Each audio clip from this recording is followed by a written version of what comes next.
qələbə hesabını niyə saxlaya bilmədilər?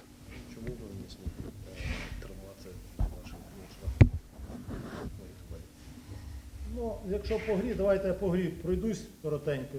Ви зрозумієте, чому ми не витримали до кінця і не перемогли. Oyundan danışırıqsa, onda oyundan danışaq. Mən sizə ətraflı şəkildə izah edeyim. Siz onda başa düşəcəksiniz ki, biz nəyə görə həmən hesabı saxlaya bilmədik.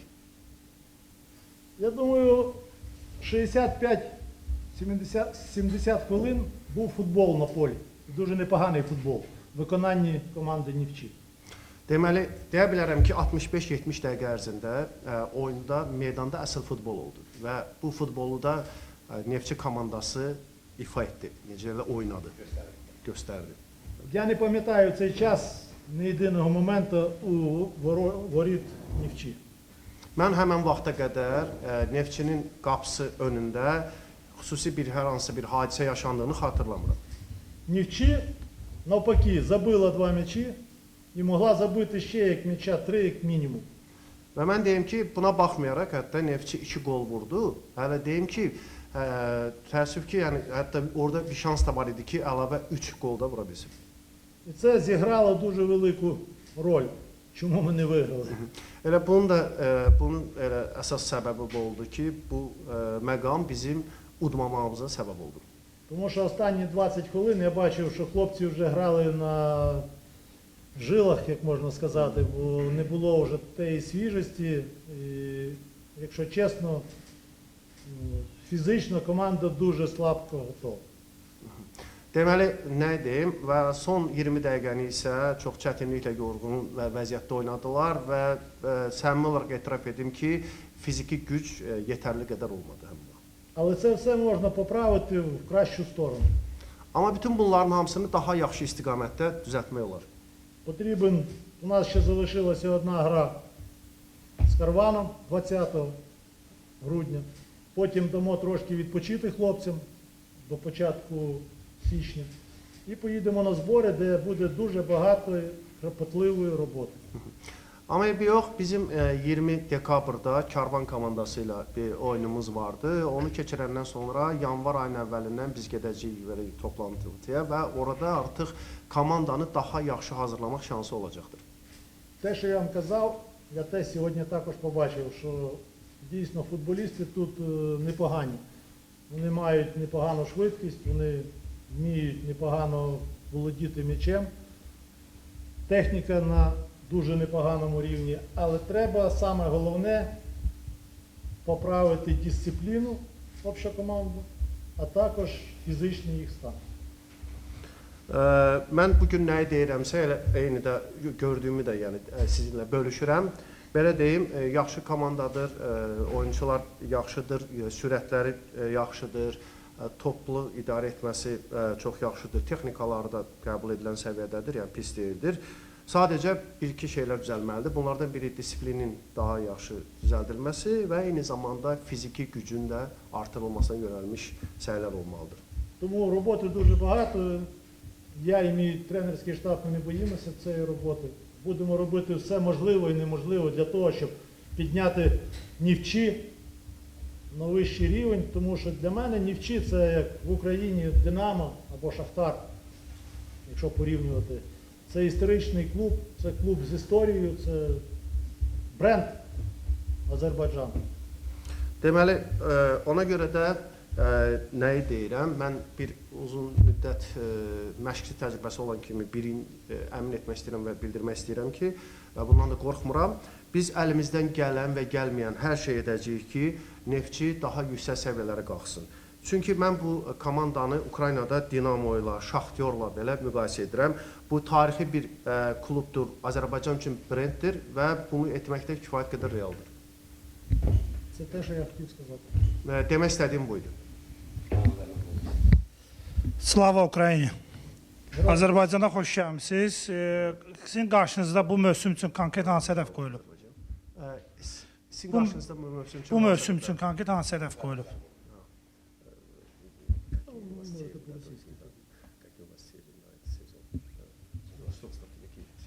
Ну, цілі, як вам сказати, самі найвищі. Я це розумію, я дуже розумію керівників клубу, Я розумію, що буде дуже важко, але якщо я вже прийшов сюди, то буду робити все для того, щоб дійсно. А там життя покаже. Я думаю, якщо будуть хлопці грати так, як грали 65 хвилин, 70, такий футбол, я думаю, їм сподобається і фанатам, яких стане набагато більше, і керівникам, і все буде добре. Як воно буде, мені тяжко сказати. Будемо робити все можливе і неможливе. Deməli, nə deyə bilərəm? Mən bilirəm, bəli, çox çətindir, böyük hədəflər qoymuşuq və bilirəm komanda rəhbərliyi də məndən nə tələb edir. İndi bir şey demək çətindir, həyat göstərəcək. Amma deyim ki, əgər indiki bugünkü oyunun 65-70 dəqiqəsinə qədər oynadığı kimi oyun sərgiləsələr, bu artıq çox yaxşı bir nəticələrə gətirib çıxarda biləcək. Bu eyni zamanda həm komandanın daha da yüksək səviyyə qalxmasına, eyni zamanda fanatların da çox xoşuna gələcək, yəni sayını da artıracaq və klub rəhbərliyinin də xoşuna gələcək. Mən sadəcə onu deyə bilərəm ki, mən əlimdən gələn hər şey edəcəm ki, nə qədər çətin hədəflər də olsa, biz onlara çata bilərik. Я ж розумію і бачу, який гандикап від тієї зони, яка дає дозвіл грати в Європі. Və mən əlbəttə burada olan bu boşluğu da, bu uçurumu da bilirəm ki, nə qədər biz önə getməliyik ki, onu dəf etməliyik ki, Avropada oynaya bilək. Але в футболі все буває. Amma Я в futbolda це hər şey вірю. olur. Якби не вірив, я б сюди не прийшов. Mən buna inanıram, inanmasam burada gəlməzdim. Bəs bu heyət, bu futbolçular rəhbərliyin Verndubun qarşısına qoyduğu minimal hədəfə çatdırmaq üçün yetərlidir? Тобто? Дивіться, Ця команда.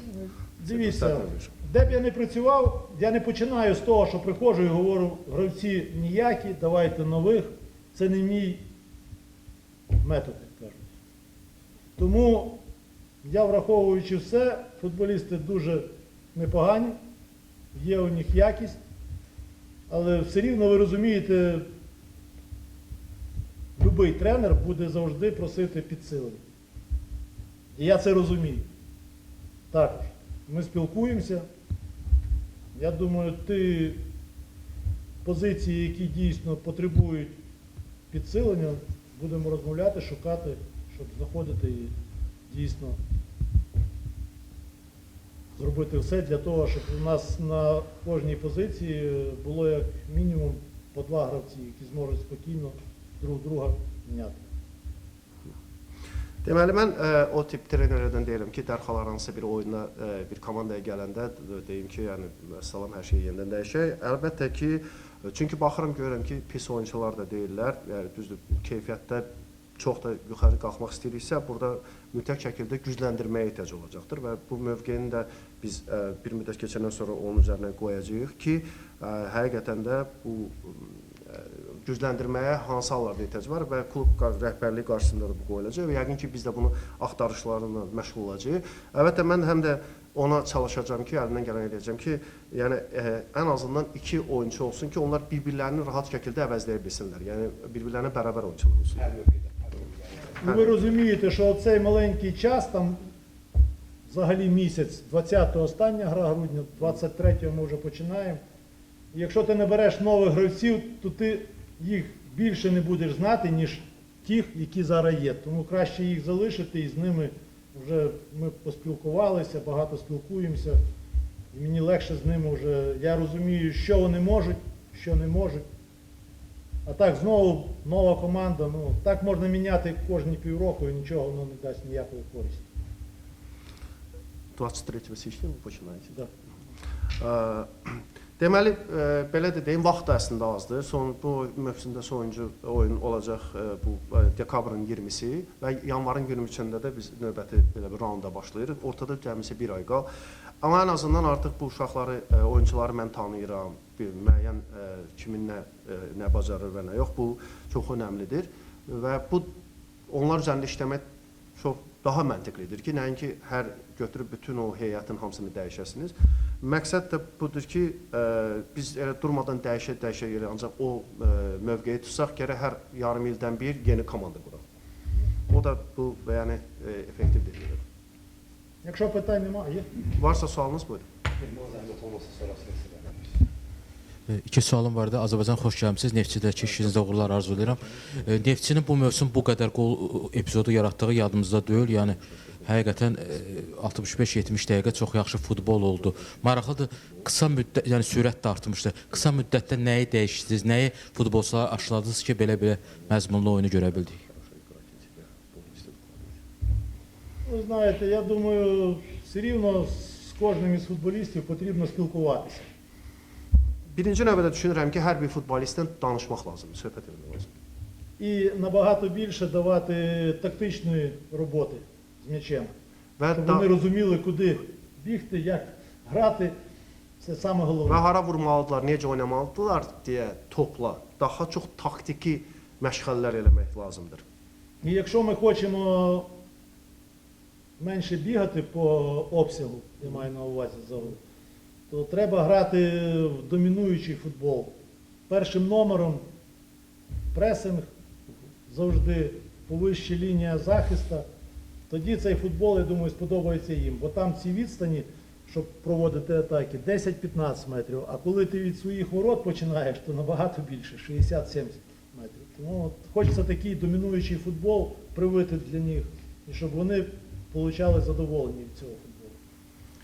Bunun üçün isə düşünürəm ki, ən çox dominə edici stilə deməli üstünlük vermək lazımdır. Nəyə görə? Çünki ona görə də oyunun başlanğıcından başlayaraq daha çox pressing edilməsi, həm də bu qaçış məsafəsini də kifayət qədər azaldır. Biri var, hər şey sən qapından başlayırsan, onda deyək ki 60-20-70 metrə qədər hərəkət eləməlisənsə, qapının daha yaxın, məsələn, necə deyirlər, hücum mövqeyində olursansa, bu 15-20 metrə qədər azalır.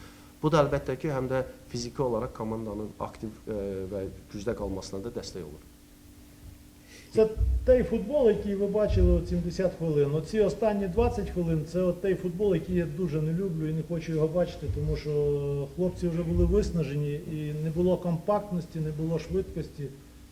Тому, я думаю, ми і пропустили. Але я дуже-дуже жалію, що так сталося. Але це футбол, треба пережити і це, і рухатись далі. Тоді, можливо, ми чогось доб'ємося в будущому. Deməli, mənim bax o dediyim bu futbol ilk 60-70 dəqiqədə olan futbol idi. Burada həm kompaktlıq var idi, həm sürət var idi. Amma sonradan artıq o yorulma başladı və heç vaxt görmək istəmədiyim, heç istəmədiyim futbol, yəni tərzinə keçdi də. Əlbəttə mən buna görə təəssüf edirəm, amma bu futboldur. Bunu dözmək lazımdır, qəbul etmək lazımdır və irəli getmək lazımdır. Çünki burada başqa bir yol yoxdur. Hədəflərə belə çatmaq olur. İkinci sualımda hücumçu mövqeyindən də doğru seçim elədiniz. Yəni Sambu bir gol, bir asist elədi. Sonradan meydana buraxan ulduz hücumçu Abbakarın sonradan meydana buraxılması bir taktiki gediş idi, yoxsa onun hazırlıq durumu sizi tam razı salmır? Abu Bəkiri? Так, я бачив, що Самбо зробив дуже великий обсяг роботи. Mən gördüm ki, Sambo çox böyük bir iş görüb, böyük bir iş həcmi görüb. Він дуже гарно пресингував захисників Сумгаїта. Sumqayıtın hücumçularını çox yaxşı şəkildə pressinq elədi. Після чого вони помилялися. Ondan sonra onlar səhv etməyə başladılar. І в нас з'являлися дуже непогані моменти. Və ona görə də bizdə yaxşı məqamlar oldu. Але було видно, що він уже трошки підсів, тому що, я думаю, ну дуже багато він сьогодні напрацював. Çünki çox böyük pressinq etdiyi üçün mən gördüm ki, artıq o yorulur. Я вирішив випустити більш такого опитного, можна сказати, футболіста, як Абу-Бакар. Ona görə də mən belə qərar verdim ki, daha belə təcrübəli futbolçunu meydana buraxım Abu Bakar kimi. Розраховуючи на його все-таки такий зірковий футболіст, і він може розібратися в моменті, десь забити цей м'яч, бо дуже багато забивав як за Порто, також і за Бешикташ. Я розумію, що він не в кращих також кондиціях зараз, але для цього є збори, на яких ми будемо працювати і робити все для того, щоб йому також підняти фізичний стан, і він краще виглядав. Çünki bu bir nəyə görə mən hesab edirdim ki, o da bir ulduz oyunçu kimi o bu şansları daha yaxşı dəyərləndirəcək. Çünki belə məqamlarda onun çox qollar vurub, biz onun Portodakı, Beşiktaşdakı oyunlarında xatırlaya bilərik. Düzdür, bilirəm ki, indi həmənki durumda deyil. yəni o durumda deyil, amma elə ona görə də bizdə təlimlər olacaq da. Təlimlərdə də bu toplantılarda da bu fizikanın üzərində və dözümlülük və sairə kimi xüsusiyyətlərin üzərində çalışacağıq ki, o məsələləri də həll edək. Ви ж розумієте, що за 5 днів дуже важко щось, якусь конкретику зробити, змінити. Я ж не чарівник, що паличкою махнув, і воно раз все. Треба працювати, оце саме головне. Я бачу над чим працювати і бачу, як працювати. А там життя покаже. Ну я вірю, кладучи руку на серце, в те, що Нівчі дійсно це дуже такий великий клуб. І він має бути ну не на 8-му місці. Як мінімум в трійці призерів він має бути завжди. Оце саме головне. А тепер це треба донести до своїх футболістів, щоб вони теж розуміли, що це клуб з великою історією. І він не має бути нижче 3-го місця, це навіть не обговорюється. Нижче 3-го місця. Тому що сказали, що в 8-му місці. Ні, ми зараз знаходимося. Ми зараз. Deməli, belə deyim, 5 gün ərzində bir şey etmək də çox çətin məsələdir. Mən bir sehirbaz deyiləm ki, dərhal nəyisə əldə edəm. Amma mən bilirəm ki, nəyin üzərində və necə işləmək lazımdır. Və ürəkdən də əlimi ürəyimə qoyub da bunu sizə bildirirəm ki, bunun üzərində çatdıracağıq. Əlbəttə, bu komanda 8-ci yerdə olmamalıdır. Biz çalışmalı ki, bu maya qədər yəni olan bu mövsümdə öz futbolçularımıza çatdıraq ki, biz elə oynayaq ki, ən azından yəni 3-cü yerdə olaq. Çünki bu klubun dediyim kimi böyük bir tarixi var və təcrübəsi var və ənənəsi var. Bunu biz yaddan çıxartmamalıyıq. Başka sual yoksa son bir başka bir sual yoksa. Ostayin. Bu fiziki problemləri həll etmək üçün qış fasiləsi bəs edəcək.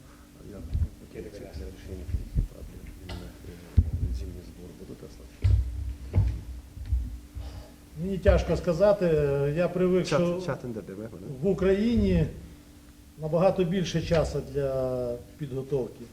Ukraynada çünki daha çox vaxt verilir hazırlanmağa. Тому що Україна розпочинає там після 20 лютого. Çünki onlar Ukraynada mövsüm 20 fevraldan sonraya başlayır. На місяць більше. Ну, Bir ay daha çox olur. тут ми зробимо просто дуже маленький момент відпочинку для них, і вже після Нового року їх зберемо і поїдемо на збори. Və ona görə də onlar üçün qısa bir istirahət vaxtı verəcəyik və yeni ildən sonra da toparlayıb gedəcəyik artıq təlimlərə. Я думаю, за 10 днів відпочинку вони не загублять те, що в них було хоча б вже заложено. Və düşünürəm ki, 10 gün istirahət onlarda artıq olan nə isə yox edəcək. А ми поможемо ще більше це розвити, і щоб вони були готові. Biz isə çalışacağıq ki, həmən o nə varsa, hansı xüsusiyyətlər varsa, onu daha da çox inkişaf elətdirək. Я їх попередив, що буде дуже багато роботи і дуже тяжкої роботи. Вони це розуміють. Mən ona görə də indidən xəbərdarlıq edirəm ki, kifayət qədər çoxlu iş var, çoxlu iş görmək lazımdır və onlar da bunu anlayırlar. Но це потрібно нам, O bizə мені як lazımdır. тренеру, і моїм тренерам, а їм як футболістам, щоб вийти з цього становища. Və təkcə mənim trener kimi mənə yox, onlara futbolist kimi bu da çox lazımdır ki, bu vəziyyətdən çıxa bilsinlər. Вони повинні це розуміти. Onlar bunu anlamalıdırlar, qəbul etməlidirlər. Başka bir sual yoksa sorunuz olsa şöyle. Orxan Məlikzadə Sport TV. Sizə elə gəlmirmi ki, əvəz etmələr biraz gecikdi? Çünki 82-ci dəqiqədən hesab 2-2 olana qədər artıq cəmi 1 əvəz etmə edilmişdi və sonradan artıq 3 əvəz etmə edildi. Я з вами згоден, Sizinlə razıyam. але мені потрібно розібратися з командою, хто в якому стані. Amma mən birinci növbədə başa düşməliyəm ki, komandada kim nə vəziyyətdədir. Можливо, десь я трошки міг би і раніше це зробити, але мені хотілося побачити, хлопці непогано грали, а коли вже почали просідати, я зробив ці заміни вже конкретно. Але не встиг, може, на хвилин 5. Тому я з вами згоден, що можливо потрібно було і це зробити. Але це вже історія, я не знаю. Зробив би раніше, може ще гірше було б, ніхто не знає цього. Belə deyim sizə, əlbəttə mən həm də görmək istəyirəm ki, kim nəyə çatır, hansı vəziyyətdədir və s. onunla razıyam. Artıq görəndə ki, tam artıq çökmə var və s. başladım dəyişdirməyə. Biraz ki, bəli, düzdür, daha da tez edə bilərdim, amma bu tarixdir. Bəlkə də ola bilərdi ki, mən daha tez dəyişmə edə bilərdim, daha pis nəticə ola bilərdi. Bunu demək çətindir. Я знаю одне, коли команда виграє, завжди виграє команда футболіст. Тренер не виграє. Тренер тільки програє або коли все дуже недобре в команді. Deməli, mən bir şey dəqiq bilirəm ki, ki udanda futbolçular udurlar, komanda udur, trener udur. Uduzanda da yenə də trener belə baxanda uduzmur da, əslində baxanda komandanın üzvləri uduzurlar. Bax budur. Я готовий до цього виклику і готовий взяти весь негатив на себе, а їм віддати весь позитив, щоб вони тільки... Uduzmağın bütün necə deyirlər, günahını öz üzərimə götürməyə hazıram bir trener kimi. Amma əsas odur ki, onlar buna həvəslənsinlər və daha gözəl oyun sərgiləsinlər. Yaxşı isə hər zaman onlara necə deyirlər, verilsin, yaxşı qazançlar. Але дисципліна повинна бути, і ми її поставимо так, що буде все добре. Amma disiplin mütləq olmalıdır. Biz bunu etməliyik, edəcəyik də. Оце саме головне питання, тому що трішки ən önəmli не вистачає дисципліни. Çünki biraz disiplin çatmır.